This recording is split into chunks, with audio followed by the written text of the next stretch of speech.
The opposition's latest effort to dig deeper into the SNC-Lavalin controversy has hit another roadblock. Today, Liberal MPs on the Ethics Committee blocked a push to have the committee conduct a probe into the affair. That would have been into allegations specifically that former Attorney General Jody Wilson-Raybould was inappropriately pressured to intervene in a criminal case against construction and engineering giant SNC-Lavalin.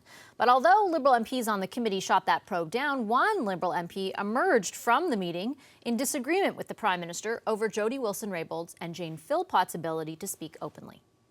My view is that if we're getting at the truth, that if there's any evidence outside of that time period that is relevant to the questions at issue, then it should be permitted to put in evidence. But you also said that they shouldn't be forced to use parliamentary privilege. So are you saying that the Prime Minister should make the waiver larger in order for them to talk about those things? I think that they should be permitted to speak to this issue, and they shouldn't have to turn to parliamentary immunity. So will the government consider waiving all constraints hanging over Wilson-Raybould and Philpott? And what does the opposition plan to do next? Mona Fortier is an Ontario Liberal MP, Peter Kent, an Ontario Conservative MP, and Tracy Ramsey, an Ontario NDP MP, and all three of them participated in the House of Commons Ethics Committee meeting today. Ms. Fortier, I'll start with you. Your colleague, Nathaniel Erskine-Smith, your Liberal colleague, said that the Prime Minister should extend the waiver to cover the period after which Jody Wilson-Raybould moved from the Attorney General role and to also cover anything that Jane Philpott wants to say. Do you agree? No. Why not? Well, I think that it's unprecedented right now that the Attorney General did have a waiver for the period she was Minister, and that's the period that she had acted on the SNC file. So right now she has had a chance, and it's unprecedented, to go forward. So I believe at this time she has the opportunity to share the information that she did during the Justice Committee. Isn't that information that the Prime Minister has deemed relevant? Like, to Nathaniel Erskine-Smith's point, and I'm paraphrasing, but essentially he said if there's more information that she has to say, if there's anything that could possibly be relevant to what is being discussed right now, why shouldn't she be able to say that? Well, she can share some of the information through the Ethics Commissioner inquiry. I believe. Some, you said though, some, right? Well, she will be sharing her information, I hope, to the Ethics Commissioner. And also, she has mentioned she will be sending some information to the chair of the Justice Committee. We all learned that through the media on Monday, if I'm not mistaken. So we'll wait to see what she sends. And also during committee today, we were discussing on the motion that was presented, and we believe that it's premature at this time for the Ethics Committee to move forward on the study that was presented, and I believe that we have other venues. Let me ask Mr. Kent about that, because it was your motion, and essentially what the Liberal members of the committee argued was that the Ethics Commissioner, is looking at it. There is that written evidence before the Justice Committee, anticipated to be delivered to the Justice Committee at the time now. Is it too premature to call these witnesses before the Ethics Committee? No, the premature argument is a red herring, because the Justice Committee chair has made it clear he's done. Mm-hmm. He has said that he will pass on the information that most chairs always offer a witness, as they did with Jody Wilson-Raybould. If you have further information you'd like to file with the committee, file it and we will release it. So we'll see that, but that's only within the very narrow confines of the waiver that the Prime Minister gave. The Prime Minister's right when he said it is an unprecedented waiver, but it's a very narrow unprecedented waiver for a much larger unprecedented scandal. With regards to the Ethics Commissioner's investigation, it is a very narrow investigation of a subsection of Section 9 in the Conflict of Interest Act. Mm-hmm. It doesn't address any of the broader issues. It doesn't address any of the issues involving the Finance Minister's alleged pressure on the former Attorney General, or any of the staffers' pressure on other members. I'll read for our viewers the section, because it's Section 9, as you said, of the Conflict of Interest Act. That section prohibits any official responsible for high-level decision-making in government from seeking to influence the decision of another person to, quote, improperly further another person's private interest. Ms. Ramsey, isn't that enough? It's not enough. It's not enough. It's very narrow, actually, and the consequences for it are quite insignificant. You're talking, a couple $100 fine, and the Liberals know this, and the Prime Minister knows this, so that's why he'd like to place it in the hands of the Ethics Commissioner, who we know is not well. Their staff, his staff, is continuing the study, but we don't know how long this study will take. We believe that we need an independent public inquiry. The NDP has been clear about that from the beginning. Actually, Mr. Erskine-Smith at the committee today said, he had voted with us for that effort. I know that Ms. Fortier voted against it, doesn't agree with that, but we believe as New Democrats that we need to get to the truth. This was another opportunity at another committee that we believe is a very appropriate committee for it to be. I know there's been conversations saying, the Ethics Committee isn't the place for that. It absolutely is, because it studies lobbying efforts. The heart of this is improper lobbying, and then pressure onto the former Attorney General. Well, we don't know the lobbying was improper. Well, it was the all lobbying, disclosed, but right. you're saying the reaction to it. Yeah. So an intense lobby, let's say that, not improper, an intense lobby by SNC trying to get the PMO to move and to get the Justice, the former Justice Minister to change her mind. That's at the heart of all of this. So the Ethics Committee is the appropriate place. And I want to say something about the Justice Committee. There's nothing going on at the Justice Committee. There is no study. There will be no report to committee. There is no indication of that committee that they will bring anything else forward. I'm vice chair of that committee, and I can tell you that Liberals have indicated at every turn they do not want to look at this any further. When Ms. Wilson-Raybould wrote to the committee, what she was saying was, I'm responding to a question from Mr. Rankin to put in writing what I've already provided in verbal testimony. We don't anticipate to hear anything new out of that. And she also again alluded to the fact she's limited in scope, which she would like to be able to speak beyond. Yeah, and it's that scope, Ms. Fortier, that seems to be at the heart of this. I mean, your colleague Judy Sgro said on the House, put up or shut up. Is it not? Are the optics not questionable of a member of the Liberal caucus saying that, and at the same time the Prime Minister not doing what would allow them to, quote, put up? Well, I think that the former Attorney General has the opportunity to speak on privilege in the House of Commons. Using what means? How would you do that? How would you speak for half an hour in the House of Commons? Well, there are many means not many. There is an opportunity for her to do it there. There's also an opportunity for her to speak with the Ethics Commissioner and to share what she has to say to the Ethics Commissioner. She has spoken for 4 hours with a 38-minute presentation at the beginning of Justice Committee. So honestly, I think she's had the opportunity to share. Even though she says she has more to say. And now she will be sending some information to the Justice Chair. And I believe we'll find out what's in that information. And hopefully she'll be sending it as soon as she can. How do you know, though, that she said all there is to say? I mean, she's saying she has more to say. Jane Philpott says she has more to say. How are you making the determination that they don't? Well, I will let them say what they have to say through the means that they have at this time. Could they just do that, Mr. Kent? I mean, is it about? I mean, the parliamentary privilege, and Nathaniel Erskine-Smith said that today too, that he understands the oath they took and the challenges that they feel that they are facing, but that parliamentary privilege is supreme.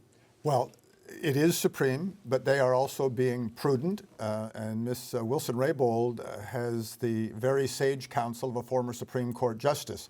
She and Ms. Philpott hold their Privy Council oath to be sacred.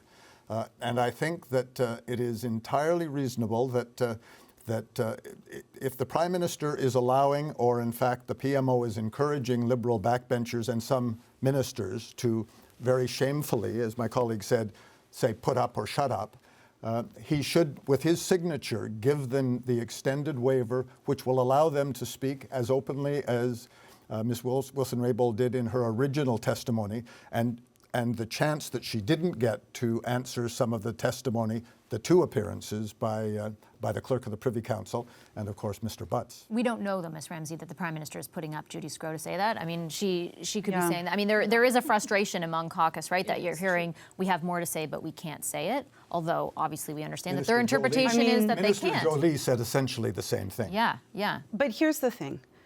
Women across the country don't want to see a senior woman parliamentarian telling other women in the caucus, put up or shut up. First of all, women are tired of being spoken to this way in our country, whether it's in their workplace or, their social life.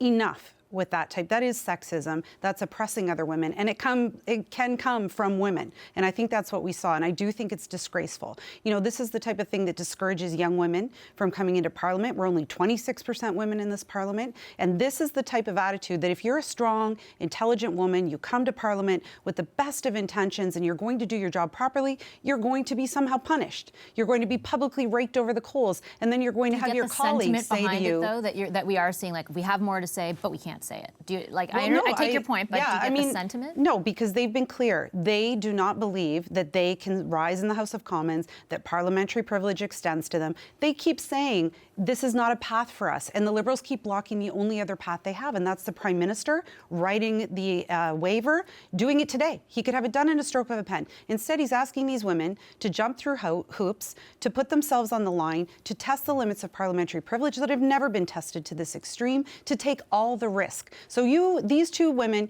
you take all of the risk that we possibly have because I am not willing to just write this out and tell you that you can speak freely. That's not acceptable. But I'd like to agree that Really we are quickly. frustrated in caucus as we are having conversations with two colleagues that I still respect and want to work with, but at some point they want and they should say what they have why to not say, just and they provide have the the venue mechanism? to do it. But why not just? They Why have not just to stop this hemorrhage at some time where they just want to. It's about the Liberal brand, is what it But is. one No, moment, I let think Ms. we Fortier have, finish. we have work as teamwork and in caucus. We have a lot to do. I mean, we just passed a budget and we need to work on it. So at some point, we and Judy Scrow, where I think was probably at the end of 30-hour marathon, we were all tired of wanting Should she have learning said that? through the That's not an media. excuse. Should she have said that though? Well, Would you have honestly, used those words? maybe at the time that we were, after 30 hours of vote. I mean, we want to know how Madame Philpott and Madame Wilson-Raybould, will they stay in the team or not? And if so, how do we work as a team? Do That's you the think part they will stay? I don't know. It's their question. It's they have to choose at this Okay, time. I have to leave it there. I'm out of time, but thank you very much to all Thank three you of you. very Thanks to much. Mona Fortier, Peter Kent, and Tracy Ramsey. Thanks, Vashi. Thank you. The choice of Supreme Court justices and indeed Chief Justice of the Supreme Court of Canada is always a decision by the Prime Minister. Canadians can know that they can have confidence in our institutions, in our judicial system, and I have no further comment to make on this particular story. Did your office leak the information about the rejection? And if yes, should that person be fired? And if no, do you have an idea who did it? Canadians can have confidence in our government's respect for the institutions, for the Supreme Court. Canadians have confidence in the strength of our judiciary in this country. I have no further comment to make on this issue. That was the Prime Minister responding earlier today to questions about another possible, quote, leak. This time it is related to reports out yesterday that he rejected a Supreme Court justice recommendation by then Attorney General Jody Wilson-Raybould. What can we read into his answer? Let's bring in the power panel. In Toronto, Supriya Dwivedi, host of Global News Radio 640 Toronto's morning show. Alongside her is former Conservative Cabinet Minister Stockwell Day. And here with me in studio, political commentator and former NDP MP Françoise Boivin, and the CBC's own Katie Simpson. Hi, everybody. Hi. Great to see you. Katie, I'm going to start with you because we have to do it. I think we have to do a bit of explaining about what this story is about. So essentially, there was a few reports out yesterday that this man, Glenn Joyal, who is currently the Chief Justice of the Manitoba Court of Queen's Bench, was forwarded to, was kind of Jody Wilson-Raybould's pick for the Supreme Court Justice, ultimately rejected by the Prime Minister. The articles framed it because it was over politics. And then later in the day, after that, those articles had come out, Judge Joyal released a statement, Justice Joyal, saying that essentially he was honored to submit his application, but that he withdrew it for personal reasons due to his wife's metastatic breast cancer. So the questions were being directed towards the Prime Minister around whether or not someone in his office leaked it. We don't know who leaked it, let's be clear about that. But the questions were because there was a bit of blowback around the whole issue. There was a lot of blowback around the framing of this question, and those initial reports that came out quoted sources saying that this was the start of tensions between, or this is a possible start of tensions between Jody Wilson-Raybould when then Attorney General and Prime Minister Justin Trudeau as far back as 2017, and that this issue was a sore point there, and that perhaps Jody Wilson-Raybould wanted to put someone on the Supreme Court that Justin Trudeau didn't approve of, perhaps because of his position on some charter issues. However, when that statement came out from Judge Doyle saying, you know, I had to withdraw my candidacy from this position because of my wife's illness, that has triggered such a significant blowback from the academic community, from the legal community, as well as from the political ramifications. So the Prime Minister, I know the CBC, when we ask the Prime Minister questions, our colleagues on the ground there asked on behalf of the Ottawa Bureau, did this leak come from your office? Are you looking to fire anyone? Because the question is, this is highly confidential information. Very few people would have access to this information. And so there are questions moving forward. Why would a leak like this be put out there unless it was, there was an aim, some sort of aim to smear someone in all of this? Supriya, we don't know exactly who leaked it, and I want to reiterate that, but what did you think of the Prime Minister's answer when he was asked directly, like, was it someone in your office? Should there be consequences, that kind of thing? Yeah, so I mean, I think if it was a leak from the PMO or from somebody who used to formerly be connected to the PMO, then that's the sort of thing that is absolutely despicable. And I think all parties, irrespective of what your partisan affiliation may be, can understand that the confidentiality of an appointment process like this is, pun intended, absolutely supreme. One of the best aspects of our system here in Canada, particularly when you compare us to the United States, is the fact that our judges aren't, partisan football to be played with. What I will say is that it does seem rather odd to me as to why anybody would, from the PMO, leak this, given how the expected reaction would have been exactly this. I understand, and I've been very critical of the way a lot of the comms and a lot of the crisis management has been around the SNC affair. But this whole thing was also reported to some degree about judicial appointments being a point of tension back in February. I think it was like February 22nd or so by Fife and Chase in the Globe and Mail. Exactly. So this is an expansion on that. And if the thinking then was that the PMO wouldn't have leaked it, I'm not sure why the thinking is now that the PMO or somebody direct, connected to the Prime Minister would have been the one leaking it. And I do think his answer likely should have been, a little bit more better, to be frank. But again, it does strike me as odd that the assumption here automatically, and the narrative, and I'm not saying any of the journalists on this panel, but the narrative that I seem to be seeing primarily on Twitter from journalists, is that this is absolutely 100p coming from the PMO. Yeah, gotcha, Stockwell. But couldn't the Prime Minister? I mean, literally, he could have said, no, it didn't come from us. You're wrong. Couldn't he have said that? I think he could have. This a leak at this level, when you're talking about Supreme Court appointments, other than national security leaks at the highest level, which would threaten the country, it just doesn't get much more intense than this, that somebody would leak this. First of all, it would be only a few people would have that kind of information.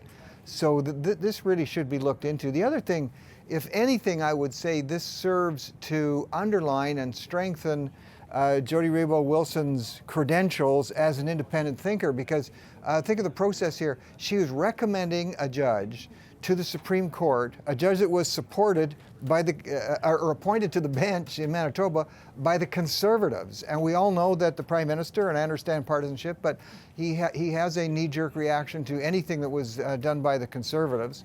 And here she didn't just submit this, but she submitted it with apparently a 60-page memo talking about this judge's credentials. And again, she's showing she puts partisanship second place, and she seems to put merit first place. And it appears, and I'm using the word carefully, that the Prime Minister has reacted to this. Just really quickly though, Justice Wagner, I believe, was a Harper appointee as well. Yeah.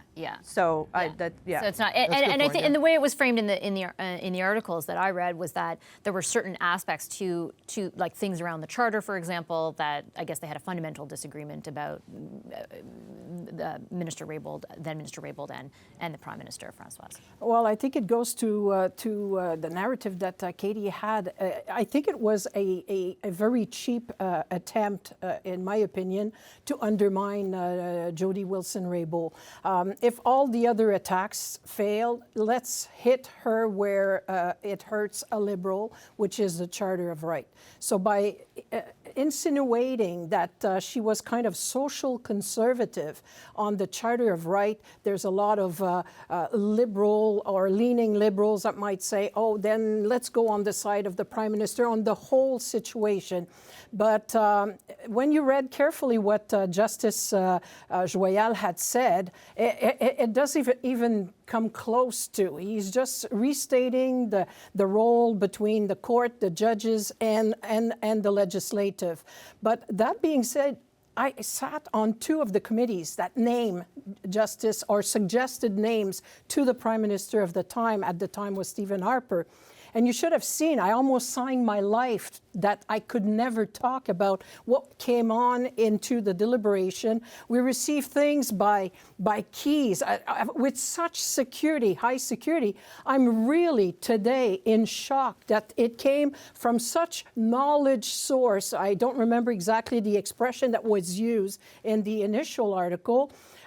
It flabbergasted me in a sense that it has to be pretty high to have all that information and to even try to venture a rift between the Prime Minister and his Attorney General, his Minister of Justice, because we have no right as members of committee to even say who was on our list of... To Supriya's point, though, there was reporting before that they had friction over appointments in general. This just gets very specific. Yeah. And that is 2 different things. There's so many judge that they have to name, and maybe it's on the process of the superior courts in each provinces and territories and so on.